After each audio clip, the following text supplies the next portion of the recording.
बघा फंक्शनचे दोन मेन टाइप्स मुद्दाम मी परत रिवाइज करतो. पहिला कुठला आहे अल्जेब्रिक, दुसरा आहे ट्रान्सेंडेंटल. बरोबर आहे.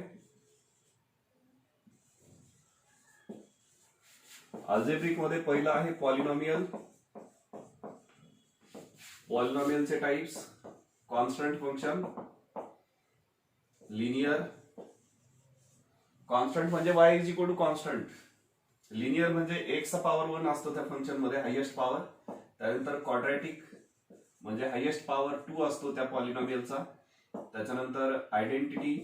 आयडेंटिटीचा फॉर्म्युला काय रे, y is equal to x असतो. बरोबर आहे. ग्राफ वगैरे आठवलं पाहिजे. आयडेंटिटी फंक्शनचा ग्राफ जो असतो तो फर्स्ट आणि थर्ड क्वाड्रंटला बायसेक्ट करतो. Constant, linear, quadratic. त्याच्यानंतर पॉवर फंक्शन. पॉवर फंक्शन मध्ये काय असतं x raise to n formula. बरोबर आहे की y is equal to k, y is equal to ax plus b. Linear. Quadratic काय y is equal to ax square plus bx plus c. Identity y is equal to x. Power function y is equal to x raise to n formula आहे. y is equal to k. Constant फंक्शनचा graph always x ऍक्सिसला parallel असतो. Linear function म्हणजे ती line असते. बरोबर, लाईनचा graph. त्याच्यानंतर म्हणजे हे जर काढलं तर लाईन मिळते. त्याच्यानंतर हे असतं पॅराबोला. आयडेंटिटी फंक्शनची लाईन असते ओरिजिन मधून पास होणारी, ती फर्स्ट आणि थर्ड क्वाड्रंटला बायसेक्ट करते. y is equal to X raise to n हे पॉवर फंक्शन आहे. याचा पर्टिक्युलर ग्राफ काढता येत नाही. Now piecewise function. Piecewise function मध्ये ग्राफ आणि त्यांचे डोमेन रेंज इम्पॉर्टंट आहे. पीसवाईज मध्ये पहिलं फंक्शन काय आहे, y is equal to mod X. याला काय म्हणायचं, मॉड्युलस. बरोबर आहे. मॉड्युलस फंक्शन किंवा त्यालाच आपण काय म्हणतो, absolute value function. Absolute value function. त्याच्यानंतर जीआयएफ हे एव्हीएफ म्हणजे ऍब्सोल्यूट व्हॅल्यू फंक्शन किंवा मॉड्युलस. काही ठिकाणी वर्ड दिलेला असतो एव्हीएफ म्हणजे ऍब्सोल्यूट व्हॅल्यू फंक्शन म्हणजेच मॉड्युलस फंक्शन. जीआयएफ म्हणजे ग्रेटेस्ट इंटिजर फंक्शन. एलआयएफ म्हणजे लिस्ट इंटिजर फंक्शन. एफपीएफ म्हणजे फ्रॅक्शनल पार्ट फंक्शन. आणि लास्ट सिग्नम फंक्शन. बरोबर. हे मॉड एक्स ने दाखवतो y is equal to mod X. हे y is equal to square bracket मध्ये x. त्याच्यानंतर हे वरती असं x ला फक्त स्क्वेअर असतो, खाली नसतो. लिस्ट इंटिजर मध्ये फ्रॅक्शनल पार्ट मध्ये हे कर्ली ब्रॅकेट मध्ये x आणि signum mod x upon x. सांगा बरं जरा मॉड्युलस फंक्शनचा डोमेन.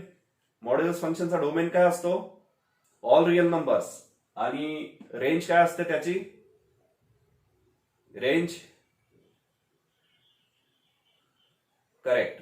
रिअल नंबरचा सेट युनियन 0. जीआयएफ चा डोमेन काय असतो, set of all real numbers. आणि रेंज काय असते, रेंज इंटिजर्स. कोणते इंटिजर्स, ऑल इंटिजर्स. एलआयएफ चं काय असतं, set of all real numbers आणि रेंज काय असते, ऑल इंटिजर्स. एफपीएफ फ्रॅक्शनल पार्ट फंक्शनचा डोमेन काय असतो, डोमेन ऑल रिअल नंबर्स आणि रेंज काय असते 0 to 1. क्लोज की ओपन इंटरवल, क्लोज की open, semi close interval. Correct. आणि सिग्नम फंक्शनचा डोमेन काय असतो, set of all real numbers आणि रेंज काय असते, म्हणजे सेट ऑफ दीज 3 एलिमेंट्स -1, 0 आणि 1.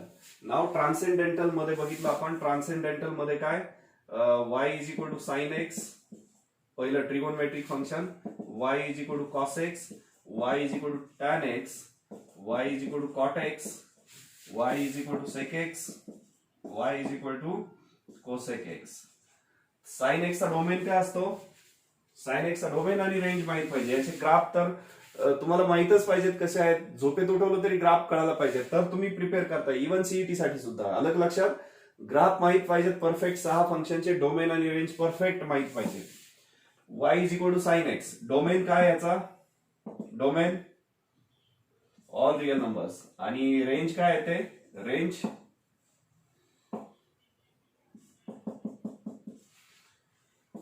डोमेन ह्याचा, डोमेन साइन फंक्शनचा सेम आहे सगळं. डोमेन आणि रेंज याच्यासारखंच आहे, सेम.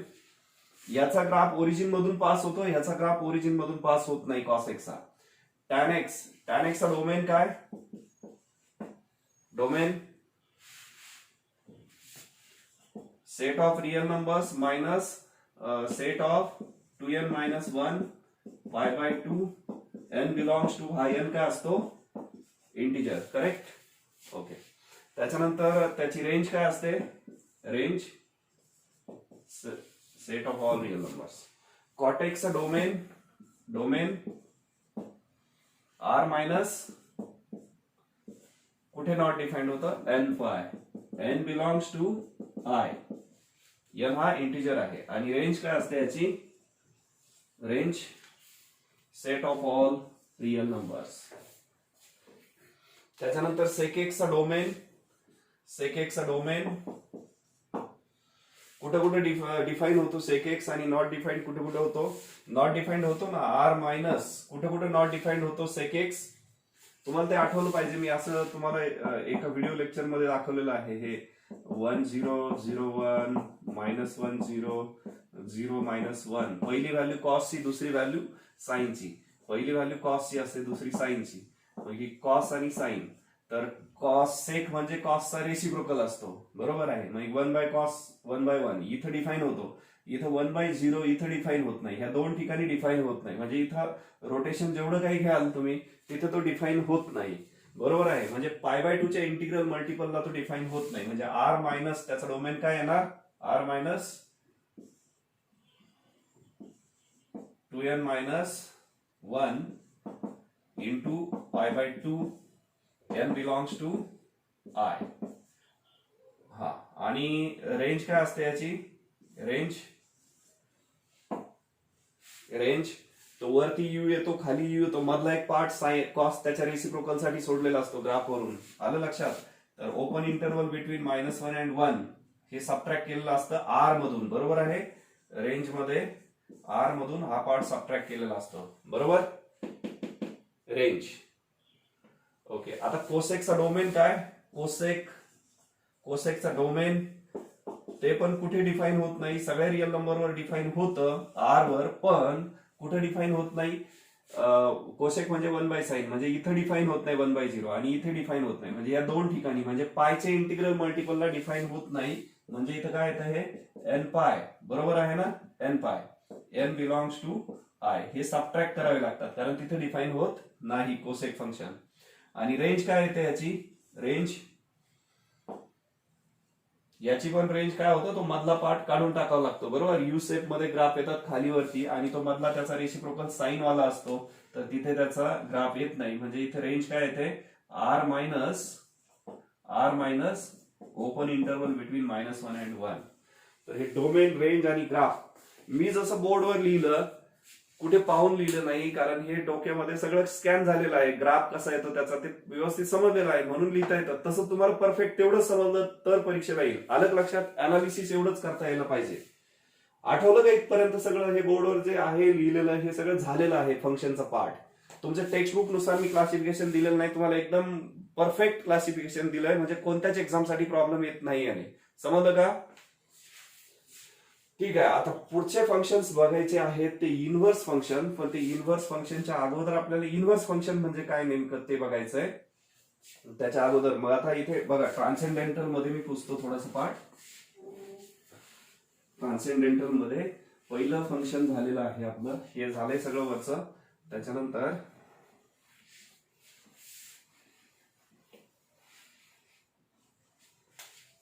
हे 6 ट्रिगोनमेट्रिक फंक्शन्स असतात, बरोबर आहे, 6 ट्रिगोनमेट्रिक फंक्शन्स.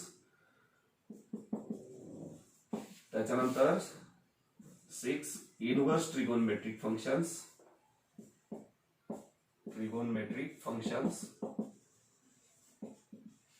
त्याच्यानंतर एक्सपोनेन्शियल आणि लॉगॅरिथमिक आणि जॉमेट्रिक कर्व्स, बरोबर, जॉमेट्रिक कर्व्स. हे आहे ट्रान्सेंडेंटल फंक्शन. म्हणजे तुमचे जे ग्राफ येतात, hyperbola, parabola, ellipse, even circle, हे सगळे फंक्शनच आहेत. म्हणजे त्याचा काही पार्ट डिफाईन करतो फंक्शन, करता येतो फंक्शनचा, मी सांगणार आहे तिथे. तर ते पण फंक्शन आहेत. म्हणजे संपूर्ण सर्कल नाही घेता येत फंक्शन म्हणून, पण फंक्शनचा काही अर्धा पार्ट घेता येतो तिथं सर्कलला फंक्शन म्हणून, ठीक आहे. तर ते जॉमेट्रिकल कर्व्स जे येतात, सेमी सर्कल घेता येतं फंक्शन म्हणून, तर ते सगळे जॉमेट्रिकल कर्व्स ट्रान्सेंडेंटल मध्ये येतात. आता हे शिकवलंय तुम्हाला. त्याच्यानंतर हे इनव्हर्स ट्रिगोनोमेट्रिक पाहिजे. त्याच्या अगोदर हे जे एक्स्ट्रा लेवल आहेत, कोणतं 1-1 फंक्शन बघितलंय, त्याच्यानंतर मेनी वन फंक्शन बघितलंय, मेनी वन, त्याच्यानंतर into function, onto function, त्याच्यानंतर इनटू ऑन टू झालं, त्याच्यानंतर कंपोजिट सेपरेट आहे, त्याच्यानंतर इनव्हर्स फंक्शन हाही एक्स्ट्रा एक टाईप आहे, तो क्लासिफिकेशन मध्ये येत नाही. तर ते इनव्हर्स नेमकं काय असतं, प्रत्येक फंक्शनचं इनव्हर्स घेता येतं किंवा कधी कधी घेता येत नाही. म्हणजे प्रत्येक फंक्शनचं इनव्हर्स घेता येतच असं नाही, काही फंक्शनचं इनव्हर्स घेता येतं, त्याचं डोमेन वगैरे रिस्ट्रिक्ट करावं लागतं. तो का करावा लागतो, तो इनव्हर्स फंक्शनच्या आपण डेफिनेशन मध्ये बघणार. आता मी हे सांगितलं, आता पहिल्यांदा एक्सपोनेन्शियल आणि लॉगॅरिथमिक सांगतो, मग परत हे सांगतो. बघा, आता तुम्ही कधी कधी हा वर्ड ऐकला असेल की एखाद्या बिझनेसमध्ये ग्रोथ ही एक्सपोनेन्शियल पाहिजे, किंवा प्रत्येकाला पैशांची ग्रोथ ही एक्सपोनेन्शियल हवी असते. तुम्ही मार्केटमध्ये असे वर्ड्स ऐकले असतील किंवा कधी टीव्हीवर वगैरे, की एखाद्या कंपनीची ग्रोथ एक्सपोनेन्शियल आहे म्हणजे खूप बेस्ट ग्रोथ आहे. एक्सपोनेन्शियल ग्रोथ म्हणजे काय असतं की, किंवा एखाद्या पगारामध्ये एक्सपोनेन्शियल ग्रोथ मिळाली तर खूप कमी लोकांना पगारामध्ये एक्सपोनेन्शियल ग्रोथ मिळते. खूप रेअर असतात, लाखामध्ये एक असतो त्याला एक्सपोनेन्शियल ग्रोथ मिळते. एक्सपोनेन्शियल म्हणजे काय बघा, तुमच्या लक्षात येईल. आता असं असेल समजा 2 आहे, म्हणजे एखाद्याला समजा 2000 पगार आहे, आणि त्या 2000 पगारामध्ये पुढच्या वर्षी परत 2000 ऍड झाला, तिसऱ्या वर्षी परत त्याच्यामध्ये 2000 ऍड झाला, चौथ्या वर्षी त्याच्यामध्ये 2000 ऍड होत गेला, दरवर्षी 2-2000 पगाराची वाढ होत गेली, तर याला एक्सपोनेन्शियल ग्रोथ नाही म्हणत.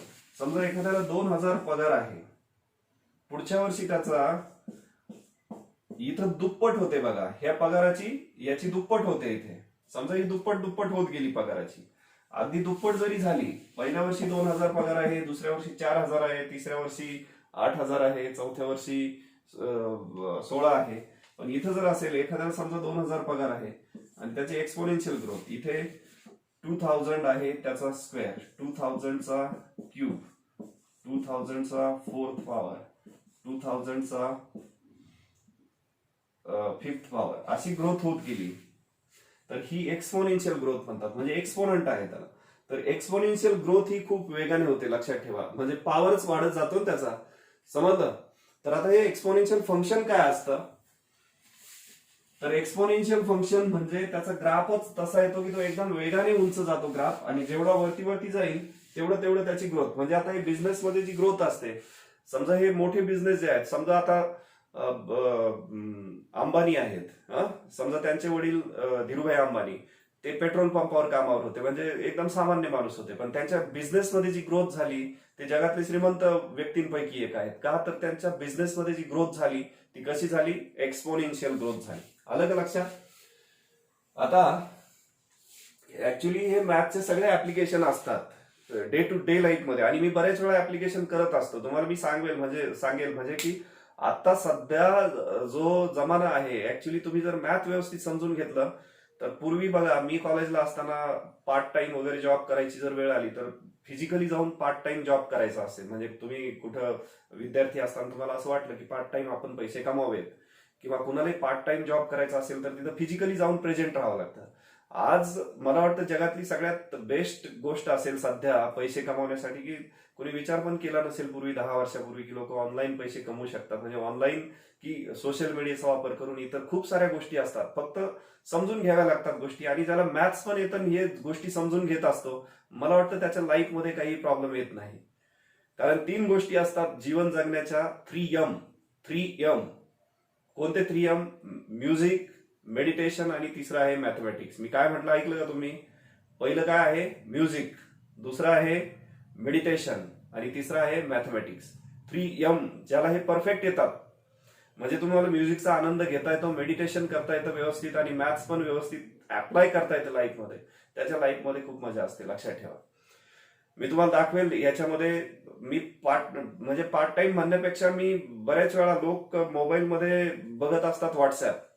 मी व्हॉट्सअप खूप कमी वेळा बघतो, फक्त कामापुरतं वापरतो, पण मी मोबाईलमध्ये खूप वेळा बघत असतो, कुठेही कंटिन्युअस. पण त्याच्यामध्ये माझं इन्कम चालू असतं, लक्षात ठेवा, मोबाईलमध्ये. आणि ह्या गोष्टी मी शिकून घेतलेल्या आहेत.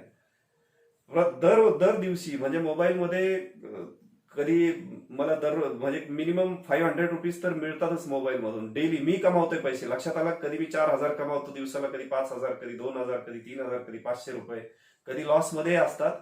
आणि ते मॅथमॅटिक्सचा ऍप्लिकेशन करतो. लॉस म्हणजे ऑलवेज लॉस नसतो, कमी लॉस जास्त प्रॉफिट. आलं का लक्षात? This is kind of share market. पण बरेच लोक शेअर मध्ये लॉस मध्ये जातात, कधी काही प्रॉफिट मध्ये जातात. पण ज्यांना मॅथ्स अप्लाय करता येतं ना प्रॉपरली, एलपीपी माहित आहे ना तुम्हाला, काही मुलांना लिनियर प्रोग्रामिंग प्रॉब्लेम, तर त्याचं जर ऍप्लिकेशन केलं तर मिनिमम व्हॅल्यू आणि मॅक्सिमम व्हॅल्यू तुम्हाला कळत असते. तुम्ही एक पर्टिक्युलर इन्व्हेस्टमेंट जर केली, पर्टिक्युलर म्हणजे शेअर्स मध्ये असेल, क्रिप्टो करन्सीत असेल, कशातही असेल, आणि बऱ्याच वेळा आपल्याला चांगल्या गोष्टी खराब याने सांगितलेल्या असतात.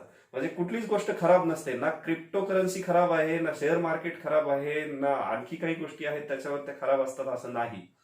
तुम्हाला त्या समजल्या पाहिजे. म्हणजे बऱ्याच वेळा असं निगेटिव्ह सूर येतो की ह्या गोष्टी खराब आहेत. तसं नाहीये.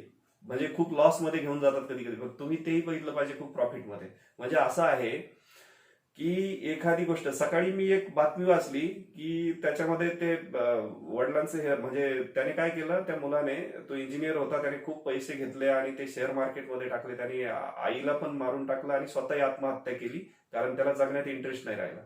ऍक्च्युली आत्महत्या करणारी माणसं जी असतात ही खूप कमकुवत मनाची असतात, जस्ट मूर्ख असतात, की त्यांना जीवन म्हणजे काय हे कन्सेप्टच कळाली नाही. म्हणजे मी मूर्ख हा शब्द वापरतो कारण आपल्याला ब्रेन दिलाय ना विचार करायला, बरोबर आहे की नाही? आपलं जीवन जे आहे ते एकदाच मिळत असतं. आता तरी सध्या एवढं माहित आहे की ते एकदा मिळतं, बरोबर आहे. मेल्यावर माहित नाही काय होतंय पुढे, किंवा जन्माला यायच्या आधी पण आपल्याला माहित नसतं. पण जे आहे ते जे शाश्वत तुम्हाला मिळालंय निसर्गाकडून, हे शरीर मिळालंय, आणि तुम्ही स्वतः ह्या एकदम विकृत विचारांमुळे त्याचाच नाश करून टाकता. जीवन इतकं सुंदर आहे, ते ह्या बाहेरच्या गोष्टींचा जेव्हा त्याच्यावर पगडा पडतो त्यावेळेस लाईफ स्पॉईल होतं. म्हणजे बरेच वेळा मी पाहतो मुलं आत्महत्या करतात, जस्ट मूर्ख असतात ते, आत्महत्या करतात वगैरे. अरे कुठलीही गोष्ट जगामध्ये अशी नाही की तुम्ही ह्या ज्या काय म्हणायचं मटेरियल गोष्टींमुळे हे जे तुम्हाला लाईफ मिळालेलं आहे, हा ठीक आहे, ऍक्सिडेंट झाला किंवा नॅचरल कुठली डेथ झाली, त्याला आपल्या हातात नसतं. काही लोक असं आत्महत्या वगैरे करतात.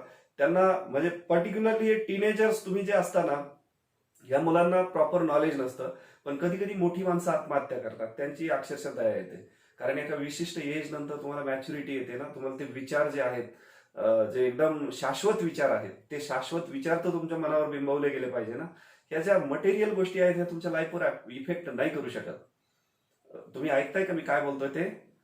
कदाचित मी जे बोलतोय हे पण तुमच्या लाईफमध्ये कधी कधी खूप इम्पॉर्टंट असतं, खूप जास्त इम्पॉर्टंट असतं. कारण मी पाहिलेत आतापर्यंत माझ्या ओळखीचे, म्हणजे माझ्या क्लासला नाही कोणी आत्महत्या केलेली अजून, कारण ते बऱ्याच वेळा मला ऐकतात आणि त्यांना कदाचित आत्महत्याचा विचार जरी आला कधी, तरी ते मी बोललेलं आठवत असेल म्हणून ते करत नसतील आत्महत्या.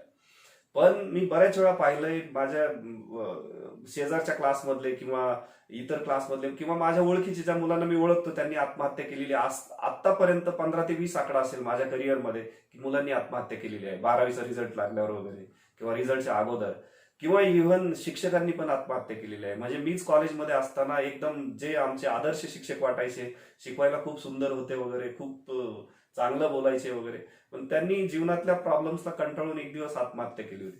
मला कळत नाही लोक आत्महत्या का करतात. प्रत्येकाला लाईफमध्ये प्रॉब्लेम असतात, पण ह्या मटेरियल वर्ल्डमुळे तुमच्या जीवनामध्ये असा नाही हे इफेक्ट व्हायला पाहिजे की तुम्ही स्वतःला संपून टाकायचं.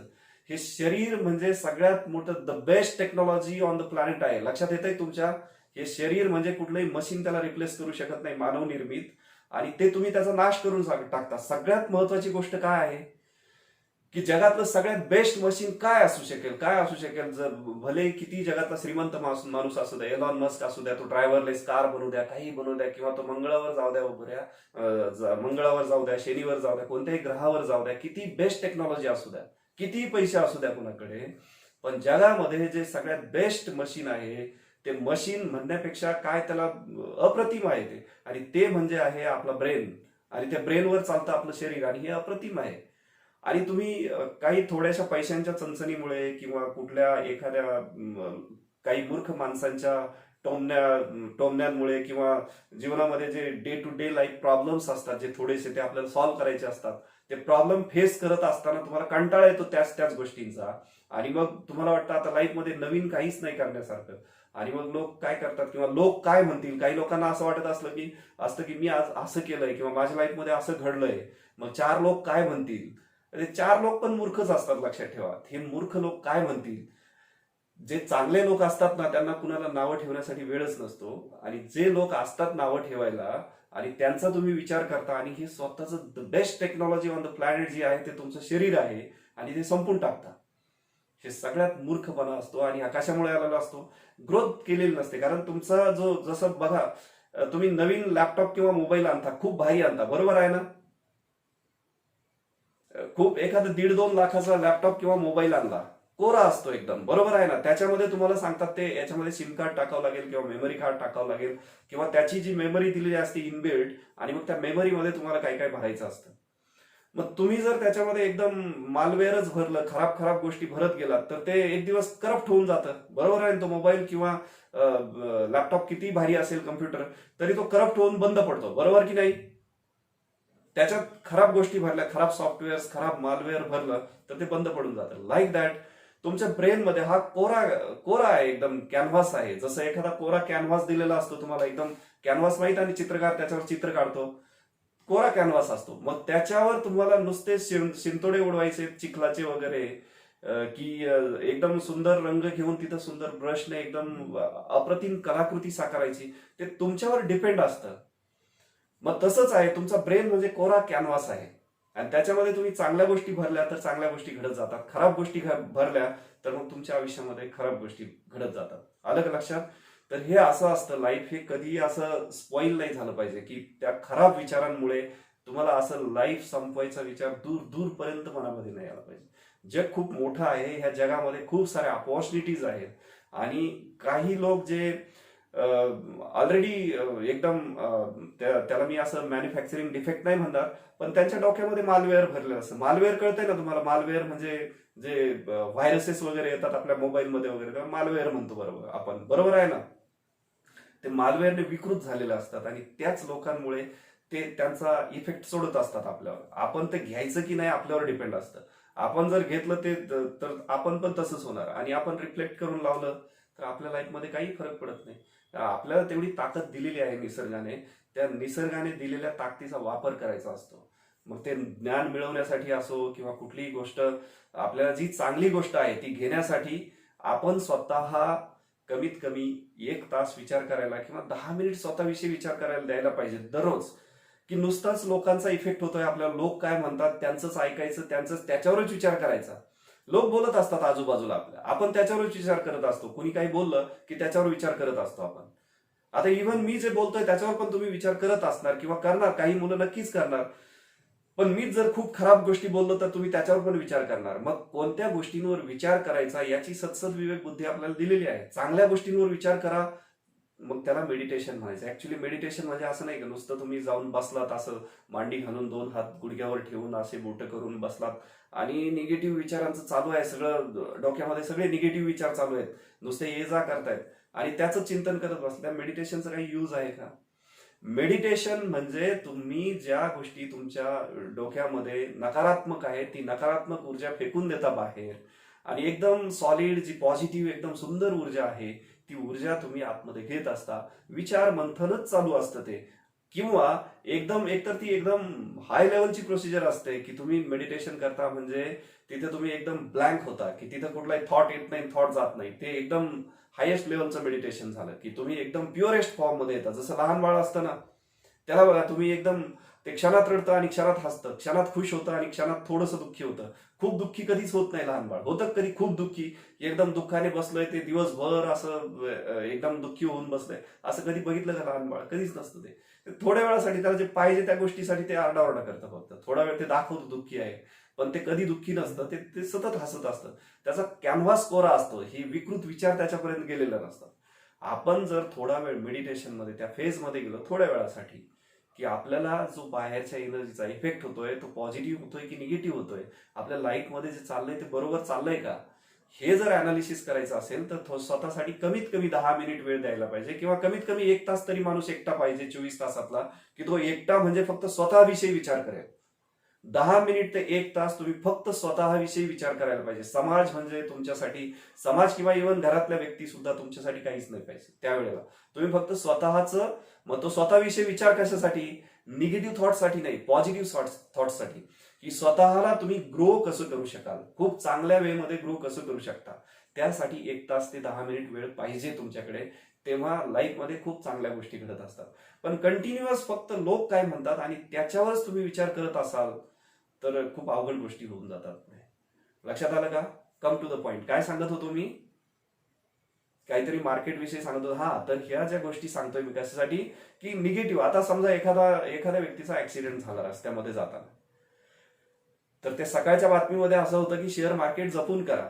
आता असा अर्थ नाही की त्याला अक्कल नव्हती, त्याने कसे पैसे घ्यायचे, कसे गुंतवायचे आणि किती प्रमाणात गुंतवायचे आणि काय करायचं याचं जर नॉलेज नसताना गुंतवलंय तर तो लॉस मध्ये जाणार. लाईक दॅट, की तुम्ही एखादं व्हेकल चालवताय आणि व्हेकल चालवताना तुम्ही एकदम गर्दीच्या रस्त्याने 120च्या स्पीडने चालवलं तर ते ऍक्सिडेंट डेफिनेटली करणार की नाही? Yes no? मग व्हेकल खराब आहे का? व्हेकल खराब आहे का? व्हेकल खराब नाहीये, चालवणारा खराब आहे. अलग लक्षात. प्रत्येक गोष्ट ही वाईट नसतेच. आता मोबाईल खराब आहे का? मोबाईलमध्ये खूप साऱ्या वाईट गोष्टी पण आहेत आणि खूप साऱ्या चांगल्या गोष्टी पण आहेत. आता ते तुमच्यावर डिपेंड आहे ना, तुम्ही चांगल्याच बघायच्या की खराब बघायच्या. बरोबर आहे की नाही? ते डिपेंड आहे. म्हणजे मोबाईलचा अतिवापर पण खूप खराब आहे. बरोबर आहे की नाही? फार एकदम अतिवापर म्हणजे खूप, की मोबाईल खाली सोडतच नाही, ती खराब गोष्ट आहे. तुम्ही सगळं बॅलन्स्ड पाहिजे. तुम्हाला जेव्हा बॅलन्स्ड गोष्टी करता येतात, एलपीपी मध्ये काय शिकवलेलं आहे? सगळं बॅलन्स करायला शिकवलंय की नाही? लिनियर प्रोग्रामिंग प्रॉब्लेम मध्ये सगळ्या गोष्टी बॅलन्स करायला शिकवलेल्या असतात.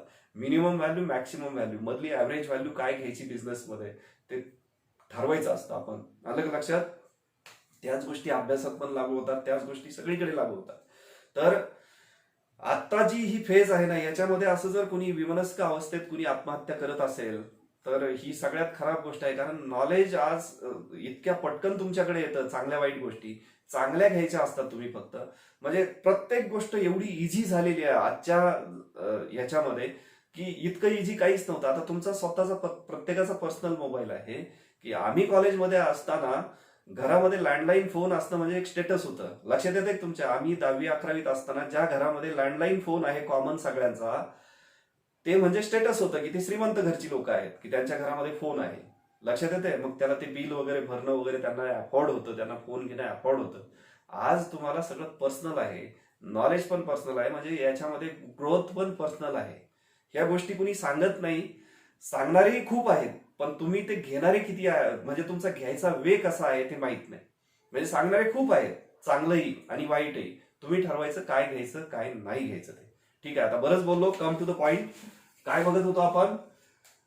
फंक्शन, ट्रिगोनमेट्रिक फंक्शनचे डोमेन रेंज रिवाइज केले. इनव्हर्स फंक्शन बघायचं आहे आपल्याला. त्याच्या अगोदर एक्सपोनेन्शियल ग्रोथवर आलो होतो, त्याने विषय लांबला थोडासा.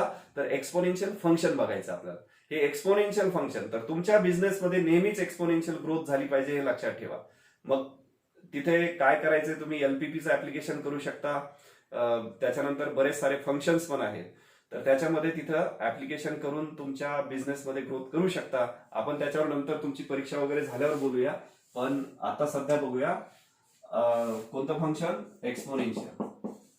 आता एक्सपोनेन्शियल फंक्शन म्हणजे पॉवरचा पार्ट येतो इथे. तर याचे दोन फॉर्म्युले आहेत, दोन आहेत exponential function. y is equal to a raise to x आणि y is equal to e raise to x. तर a रेस टू x म्हणजे काय? a हा a काय पाहिजे? ग्रेटर दॅन 0 पाहिजे. म्हणजे a हा पॉझिटिव्ह पाहिजे. a ची व्हॅल्यू 0 नकोय, 0 पेक्षा मोठी पाहिजे, 0 पेक्षा मोठी पाहिजे. म्हणजे नंबर लाईनवर 0, 1, 2, 3, 4 वगैरे एक्सेट्रा, इकडे -1, -2 वगैरे. तर 0 नकोय, ही रिजेक्ट केलेली व्हॅल्यू आहे. 0 नको आहे. ची व्हॅल्यू 0 सोडून इकडे पाहिजे, पण त्यातही 1 ची व्हॅल्यू रिजेक्ट केलेली आहे. 1 नकोय तिथे. लक्षात आलं का? मग इकडच्या व्हॅल्यू चालतील बेसला. एला म्हणायचं बेस. एक्स हे व्हेरिएबल आहे, त्याची व्हॅल्यू व्हॅरी होते. मग a is greater than 1 and a is not equal to 1. बघा, y is equal to 2 raise to x समजा फंक्शन असेल, y is equal to 3 raise to x घेता येतं, y is equal to 4.5 raise to x घेता येईल तुम्हाला, y is equal to 0.001 घेता येईल. पण तुम्हाला y is equal to 1 raise to x आणि y is equal to 0 raise to x हे अलाउड नाहीयेत. लक्षात आलं? आता हे झालं फंक्शन, हे एक फंक्शन आहे, हे आहे, हे आहे, हे आहे. एक्स व्हेरिएबल आहे, मग एक्स ची व्हॅल्यू काही घेऊ शकता. एक्स जो पॉवर आहे तो एक्स पॉवर काही पण घेऊ शकता. अलग लक्षात, इव्हन 0 पण घेऊ शकता. एक्स म्हणजे याचा डोमेन जो येतो तो set of all real numbers येतो. कारण इथे एक्स ची व्हॅल्यू तुम्ही 0 घ्या, 1 घ्या, 2 घ्या, -1 घ्या, -2 घ्या, कोणतीही व्हॅल्यू डिफाईन करता येते. मग इथे एक्स ची व्हॅल्यू कोणतीही अलाउड आहे. एक्स हे व्हेरिएबल आहे, म्हणजे एक्स कशामध्ये येतो रे, डोमेन मध्ये का रेंज मध्ये? आपण फंक्शन पाहिलं एकदम व्यवस्थित. एक्स ची व्हॅल्यू आणि वाय ची व्हॅल्यू. एक्स ची व्हॅल्यू काय असते? डोमेन. आणि वाय ची व्हॅल्यू काय असते? रेंज. बरोबर आहे.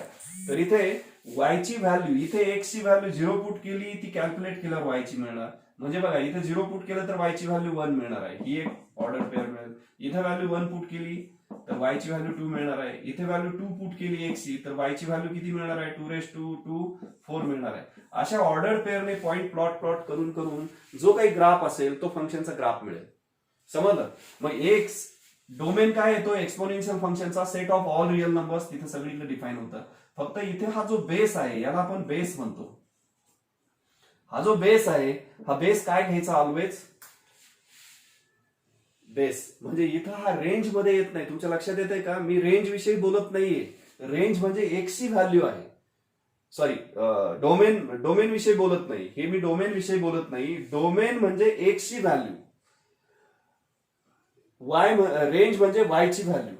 एक्सच्या व्हॅल्यूचा सेट म्हणजे डोमेन. एक्सच्या व्हॅल्यूचा सेट म्हणजे काय आहे? डोमेन. आणि वायच्या व्हॅल्यूचा सेट म्हणजे काय आहे? रेंज.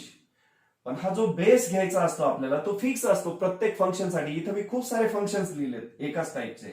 हा जो बेस तुम्हाला सिलेक्ट करायचा असतो ना, जसं ह्या एक्स आणि वायच्या व्हॅल्यूसाठी हा 2 बेस सिलेक्ट केला.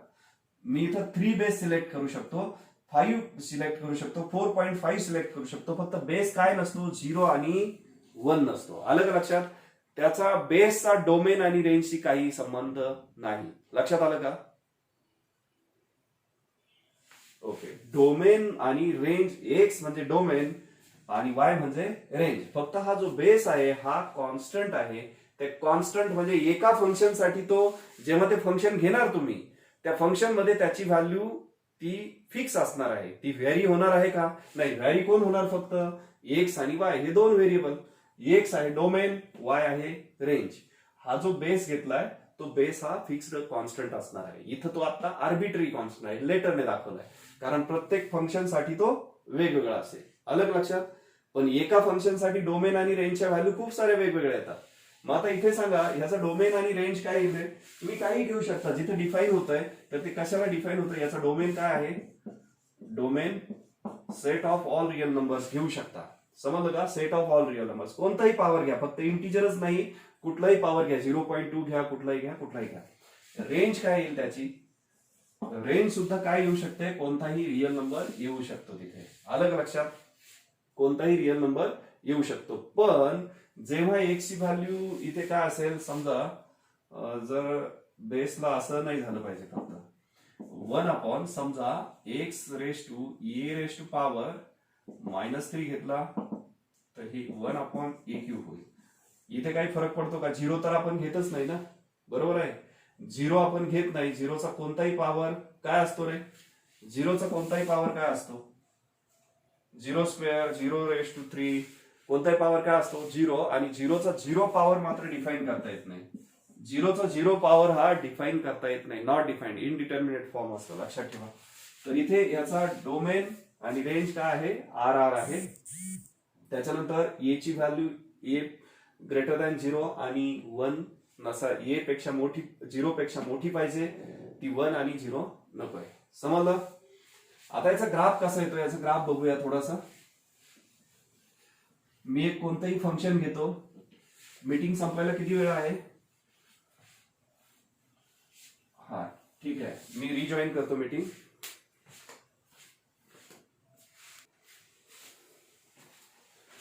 बघा फॉर ग्राफ आता एक काही व्हॅल्यूज घेतो. मी एक फंक्शन कन्सिडर करतो इथे. समजा y = ठीक आहे 2x घेतला. आता आपली कंडिशन काय आहे? ये म्हणजे जो बेस असतो तो बेस पॉझिटिव्ह पाहिजे, 0 पेक्षा मोठा, आणि तो 1 नकोय. त्या कंडिशन नुसार बेस सिलेक्ट केलाय. आता इथे व्हॅल्यू घेऊ एक्स आणि वायच्या. एक्स आणि करस्पॉन्डिंग वायच्या व्हॅल्यू काय येतील? एक्स ची व्हॅल्यू -3, -2, -1, 0, 1, 2 आणि 3 येते. असं काही नाही की तुम्ही ह्याच व्हॅल्यू घ्यायला पाहिजेत, इंटिजर मध्येच घ्यायला पाहिजेत. तुम्ही कोणत्याही रिअल व्हॅल्यू घेऊ शकता, पण कॅल्क्युलेशन करण्यासाठी मी इथं सोप्या व्हॅल्यू घेतलेल्या आहे. मग आता इथे काय होत आहे, हे 2⁻³ 2⁻³ 2⁻², 2⁻1, त्याच्यानंतर 2⁻0, 2⁻1, 2⁻², 2⁻3. आता हे काय होत आहे, 1/2³. हे काय होईल अजून खाली 1/2². हे 1/2, 0. हे काय होईल 2, 4 आणि 8. पुढे काय होतं हे कॅल्क्युलेट केल्यावर वायच्या व्हॅल्यू 1/8, 1/4, 1/5, सॉरी 1/2 तसंच आहे. कॅल्क्युलेट करून सांगा मला ह्या व्हॅल्यू काय येतील. इथे बघा हे जसं 0 आलंय, 2 आलंय, 4 आलंय, 8 आलंय. हे येईल 0.5 येईल, बरोबर आहे. हे 0.5 येईल. हे काय येईल 0.25 येईल. हे काय येईल रे सांगा लवकर. हे 0.25 येईल ना. हे काय येईल 0. सांगा 0.125. करेक्ट, 125 एवढ्या व्हॅल्यू येतात. म्हणजे एक्स ची व्हॅल्यू -3 तेव्हा ही येते, एक्स ची व्हॅल्यू -2 तेव्हा वाय ची ही येते. त्या व्हॅल्यू आपण प्लॉट करूया ग्राफवर.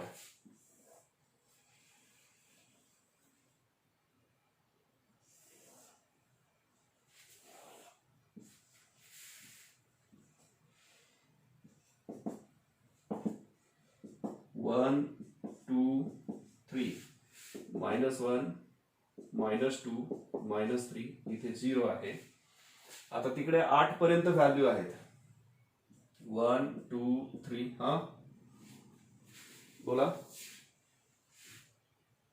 हा सॉरी चुकून झालं इथे. 2⁻01 सॉरी चुकून झालं ते. 2⁻0 कोणत्याही नंबरचा 0 पॉवर 1 असतो. 1, 2, 3, 4, 5, 6, 7, 8. बघा हे पॉइंट्स प्लॉट करूया आपण. 0 साठी काय व्हॅल्यू आहे, मध्ये 0 आहे. एक्स ची व्हॅल्यू 0 तेव्हा वाय ची व्हॅल्यू काय आहे 1. इथे 0.5 असेल, इथे 0.25 असेल आणि इथे 0.125 असेल. आता बघा 0 ची व्हॅल्यू इकडे बघा -3 पासून सुरुवात करूया. -3 होती तेव्हा ही 0.125 म्हणजे एकदम इथे खाली -3 ला 0.125. पुढे -2 साठी काय व्हॅल्यू आहे 0.25 इथे. -1 साठी काय आहे, -1 साठी 0.5 आहे. त्याच्यानंतर 0 साठी 1 आहे, 1 साठी 2 व्हॅल्यू आहे वाय ची, 2 साठी 4 आहे, 3 साठी डायरेक्ट 8 आहे. 4 साठी काय व्हॅल्यू असणार आहे रे 16. बोर्डवर काढताच येणार नाही. 5 साठी 32 असेल, एकदम घराच्या वरती जाईल. लक्षात येत आहे बघा. इथे हळूहळू ग्रोथ होती. आता हा ग्राफ कसा चाललाय हे जर पॉइंट जोडले, मग हे मधल्या सगळ्या व्हॅल्यूज घेतल्या ना इथे -3 आणि -2 च्या मधल्या व्हॅल्यू, तर त्यांचा ग्राफ असेच पॉइंट येणार आहेत इथे. आलं का लक्षात. यांच्या दोघांमधले इथेच येणार आहेत. हे इथं -1 पासून 0 पर्यंत इथे येणार आहेत ह्या कर्ववर. हे 0 पासून 1 पर्यंत ह्या कर्ववर येणार आहेत. 1 पासून 2 पर्यंत एवढ्या पार्ट मध्ये येणार आहेत. म्हणजे 1.1 ची, 1.2 ची, 1.5 वगैरे, 1.7, 8 वगैरे. 2 ची व्हॅल्यू इथे येते. आता 2 आणि 3 च्या मधल्या सगळ्या इथे येणार आहेत मधल्या पार्टवर. बघा हे ग्राफ कसं जातो, एकदम अचानक वरती जातो की नाही वेगाने. आधी एकदम स्लो होता इकडे. तर इकडे कधी ह्या एक्स ऍक्सिसला टच करत नाही. तो ऑलवेज इथे काय असतं, हे एक्सपोनेन्शियल फंक्शनचा हा एक्स ऍक्सिस ऑलवेज काय असायला पाहिजे, हे हा ग्राफ आणि म्हणजे हा कर्व आणि ही line they always try to meet but they never meet. मग ही एक्स ऍक्सिस काय व्हायला पाहिजे, त्याचा काय म्हणतो आपण त्याला, शिकवलंय तुम्हाला. असं असेल तर कर्व आणि लाईन जर मीट करायचा प्रयत्न करत असतील, एकत्र यायचं आणि ते कधी एकत्र येणार नाही अशी सिच्युएशन असेल, तर त्याला काय म्हणतो आपण असिम्प्टोट. बरोबर आहे ना. एक्स ऍक्सिस त्याचा असिम्प्टोट आहे. तर हा ग्राफ असा येतो वरती. अलग लक्षात. म्हणजे हे जे जगातले श्रीमंत लोक असतात, एलॉन मस्क सारखे, एलॉन मस्क सुद्धा एकेकाळी कर्जबाजारी होता, बरोबर आहे की नाही? मग ते या ठिकाणी होते आणि अचानक मग जेव्हा एक्सपोनेन्शियल ग्रोथ होत जाते तेव्हा ते खूप श्रीमंत होतात. लक्षात आलं का? पुढे पुढे गेल्यानंतर ही झाली एक्सपोनेन्शियल ग्रोथ बिझनेसची. समजलं? मग तुम्ही एकदम पुढची, मग ते नाही का, कधी कधी अशी तुम्हाला बातमी येते की हे एवढ्या लाखांचं नुकसान झालं किंवा एवढे अब्ज एका रात्रीत त्यांनी कमावले, बरोबर आहे ना? कधी बातमी येते ना की एलॉन मस्कने एका रात्रीत 1 लाख कोटी कमावले किंवा एका रात्रीमध्ये त्याचे 50 लाख कोटी कमी झाले. ही एक्सपोनेन्शियल ग्रोथ जी असते ती ग्रोथ डिपेंड असते त्यांच्या एका व्हॅल्यूवर. लक्षात येते? त्यांच्या कॅपिटलवर डिपेंड, ते पुढचं बाकी सगळ्या गोष्टी आहेत त्या बिझनेस मधल्या आहेत. मग ते शेअर्स असतील त्यांचे, काय जे काय असेल, मार्केट खालीवर होतं, त्या सगळ्या गोष्टी आता इथे डिस्कस करत नाही. समजलं का? ही एक्सपोनेन्शियल ग्रोथ म्हणजेच हा एक्सपोनेन्शियल फंक्शनचा ग्राफ आहे. समजलं का? हा ग्राफ, त्याचा domain, range, domain, set of real number, range, set of real numbers, हा ग्राफ असा येतो. आणि ह्या ग्राफ मध्ये अजून एक गोष्ट, इथे एक्स ऍक्सिस काय असतो ह्या ग्राफचा? X axis is asymptote for this graph. म्हणजे इकडे निगेटिव्ह व्हॅल्यू जेवढे जेवढे घेणार ना तेवढ्या तेवढ्या ते जवळ जाणार. पण ते म्हणजे एकदम रिअल लाईफशी, या सगळ्या गोष्टी ज्या मॅथमॅटिक्स म्हटलं ना मी, हे रिअल लाईफशी निगडीत असतात एकदम. आता बघा, समजा हे बघा रिअल लाईफची, एखादा माणूस जगातला खूप श्रीमंत असतो, बरोबर आहे? श्रीमंत असेल एकदम, समजा तो दुसरा घ्या, मुकेश अंबानीचा दुसरा भाऊ अनिल अंबानी. आता तो एकदम खाली नाही आलेला, पण बऱ्यापैकी खाली झालेली आहे त्याची ग्रोथ, म्हणजे एकदम खाली आलेला आहे ग्राफ. पण कधी कधी असं होतं, एखादा माणूस खूप श्रीमंत असतो, खूप श्रीमंत एकदम वरती, आणि तो वेगाने खाली येतो त्याचा ग्राफ इकडे.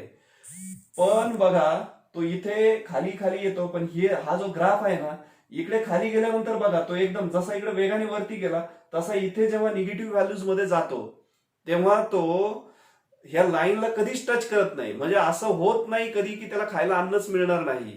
तो कितीही जाऊ द्या इकडे, कितीही निगेटिव्ह व्हॅल्यू घ्या, पण असं होणार नाही की तो त्याला खायला अन्नच मिळणार आहे. किती गरीब गरीब गरीब, किती गरीब माणूस होऊ द्या, असा गरीब माणूस आहे की त्याला जेवायलाच मिळत नाही. लक्षात येत आहे तुमच्या? असा माणूसच नाही की त्याला जेवायला मिळत नाहीये. समजलं? म्हणजे तो तेवढं तर ते 10-5 रुपये डेली इन्कम घेऊन कमवून खाऊ शकतो, किंवा त्याला तेवढी सोय ऑटोमॅटिक होते, किंवा कुणीतरी देतं तरी त्याला भीक तरी देतं, बरोबर आहे की नाही? म्हणजे हा निगेटिव्ह, म्हणजे असं होत नाही की तो गरीब होऊन खायलाच अन्न नाही म्हणून मेलाय. अलग लक्षात? हे मेलं कुणी तर ते रेअरली असतं, त्या शेवटी तो डोक्याचा प्रॉब्लेम असतो. अलग लक्षात? तर हे जे असिम्प्टोट आहे तो असिम्प्टोट असा आहे. म्हणजे हे सगळं आता तुम्हाला कळालंय की नाही मला काय म्हणायचं ते, पण मला जे म्हणायचं ते मात्र परफेक्ट आहे. तुमच्यापर्यंत पोहोचलंय की नाही मला माहित नाही. समजलं मला काय म्हणायचं ते? ठीक आहे. हा आहे असिम्प्टोट त्याचा. For this graph x axis is असिम्प्टोट.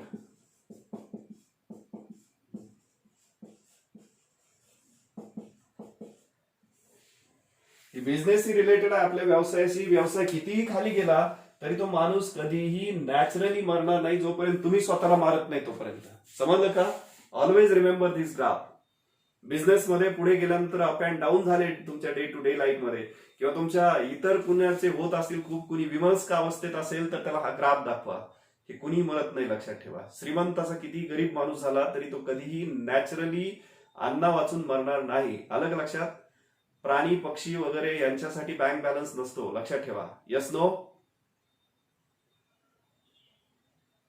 त्यांनी आजचं खाल्लं की ते उद्या त्यांना मिळणारच असतं, तसं माणसाला पण मिळणार असतं.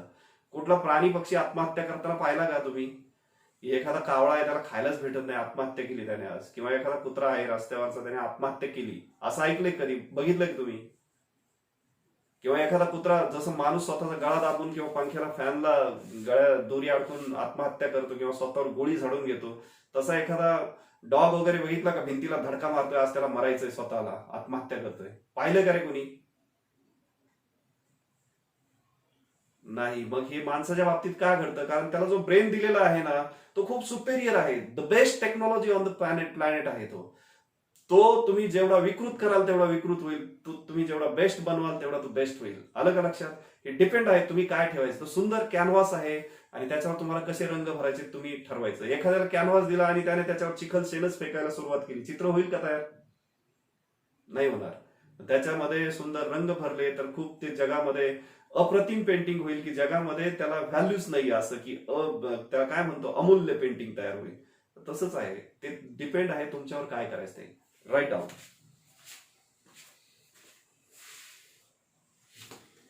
दुसरं जे फंक्शन आहे ते y is equal to e raise to x आहे. ए रेश टू एक्स झालं, ई रेश टू एक्स. दोन्ही बेसेस मध्ये फरक आहे. इथे बेस काय घेऊ शकतो, कुठलाही पॉझिटिव्ह नंबर. 0 पॉझिटिव्ह नंबर मध्ये येत नाही, कुठलाही पॉझिटिव्ह नंबर 1 सोडून. आता इथे ए ची व्हॅल्यू जी आहे ती फिक्स आहे, ई ची व्हॅल्यू जी आहे ही फिक्स आहे, ती 2 आणि 3 च्या मध्ये असते.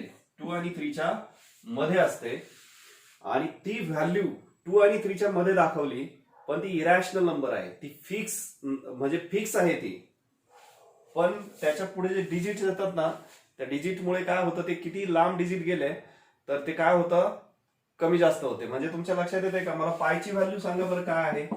3 पॉईंट किती आहे पायची व्हॅल्यू? 3 पॉईंट.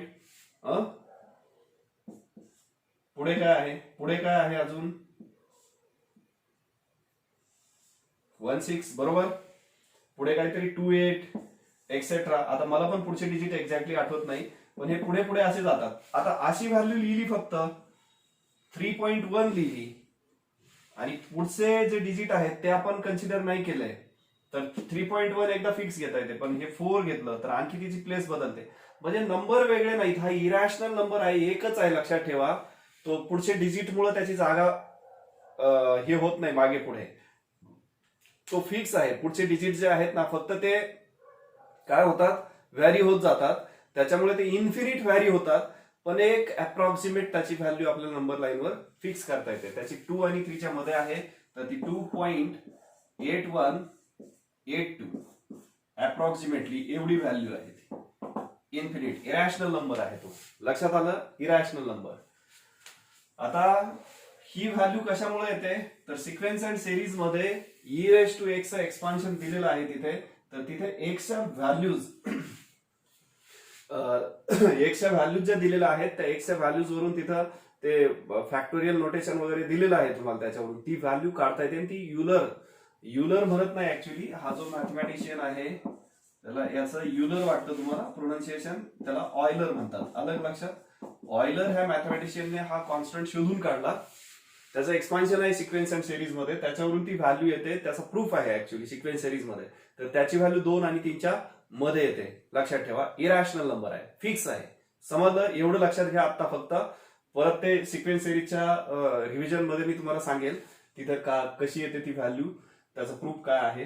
पण आता एवढंच लक्षात ठेवा की ई ची व्हॅल्यू एक फिक्स्ड कॉन्स्टंट आहे, 2 आणि 3 च्या मध्ये आहे ती व्हॅल्यू, आणि तो इरॅशनल नंबर आहे. इरॅशनल म्हणजे non repeating, non recurring number आहे. समजलं का? ई ची फिक्स आहे. इथे ए ची फिक्स आहे का? नाही. ए ची व्हॅल्यू काही घेऊ शकता तुम्ही, 1 सोडून कोणताही पॉझिटिव्ह नंबर, पण इथे ई ची व्हॅल्यू फिक्स आहे, म्हणून हे 2 फंक्शन मध्ये त्याला डिवाइड केलेलं आहे. समजलं का? हे एक आणि हे एक, दोन्ही एक्सपोनेन्शियल फंक्शन. मग आता याचा ग्राफ काढताना ह्या फंक्शनचा ग्राफ सुद्धा ई रेश टू एक्स चा ग्राफ असाच येतो. अलग लक्षात. फक्त तिथे व्हॅल्यू काय घेत असता त्याचा तुम्ही 2.81, थोडक्यात एक अप्रॉक्सिमेट व्हॅल्यू 2.8च घ्या, पुढचं घेण्यापेक्षा 2.8 व्हॅल्यू घेतली त्याची, पुढचे डिजिट सोडून दिले, तर 2.8 व्हॅल्यू जर घेतली तर तुम्ही ते प्लॉट करू शकता ग्राफ त्याचा. लक्षात आलं का? म्हणजे ए ची व्हॅल्यू थोडक्यात इथं काय घ्यायची, 2 ऐवजी काय घ्यायचं, 2.8. तुम्ही एक्सच्या व्हॅल्यू कोणतेही घ्या, ग्राफ तुम्हाला असाच मिळणार आहे. समजलं का ई रेश टू एक्स विषयी? ओके. तर हे 2 एक्सपोनेन्शियल फंक्शन आहेत. आणि आता एक्सपोनेन्शियल फंक्शनचं अपोजिट म्हणजे इनव्हर्स फंक्शन काय असतं, तर ते असतं लॉगॅरिथमिक फंक्शन. म्हणजे आता एक्सपोनेन्शियल फंक्शन असं दिलेलं आहे ना, आता ई रेश टू एक्स चा ग्राफ काढायची गरज नाहीये. ई फक्त काय आहे, ऑयलर्स कॉन्स्टंट आहे, त्याची व्हॅल्यू 2 आणि 3 च्या मध्ये आहे. ग्राफ वगैरे सगळं सेम येतं, डोमेन रेंज वगैरे. आता इथे बघा, a raise to x y is equal to a raise to x दिला, y is equal to a raise to x दिलेला आहे.